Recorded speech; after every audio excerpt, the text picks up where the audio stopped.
In the case of our app, we're getting data from the air quality and UV sensors. Also, we're getting the location where the device is every time the data is collected. For the Android version, we used SQLite for storing the air quality, UV, latitude and longitude values. The idea is that this local database helps to store information while there is no internet access, and then send it to a server for analyzing the data when internet connection is available.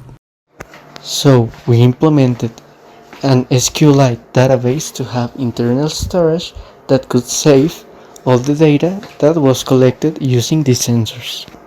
To do this, we created a database that had all the information about UV radiation, air quality, the position, and the timestamps. This information is inserted into the database, and then we show it to the user using a query that shows all the information that has been collected in the device. Now we will show the functional Android prototype.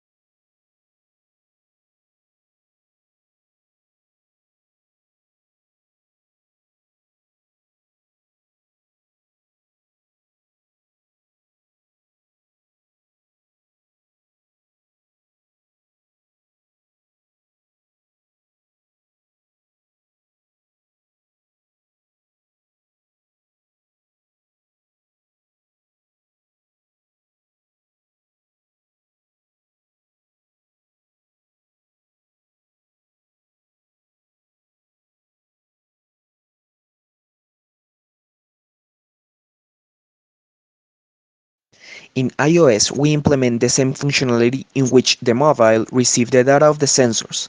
These ones are the UV sensors and the quality of the air. It also stores the location and the date. This stores the data in local storage if the cell phone doesn't have an internet connection. For testing purposes, we simulate the connection to the sensors because they were not available for testing in the iOS platform. As you can see, the simulator shows previously generated data and also allows the user to create a new entry that is stored in local storage. To achieve this functionality in iOS, we used Core Data. It allows us to define the database structure and create, manage, and record data. With this framework, each database is seen as a managed object context, which maintains the records of the database and its changes. Let's see how we implement it. The first thing we defined is the data model file, where we can define the types of stored data in entities. For our feature, we create one entity called observation, with its respective attributes: latitude, longitude, UV, level, and CO2. Next, we define the NS manage object, which allows us to manage objects with the type observation. The creation of the data model also modified the app delegate class, creating the methods persisting container and save context. And we also include a method for having access to the context, as you can see here. Finally, we create the method in the view controller that lets the user create the observation and automatically save the data in the local storage.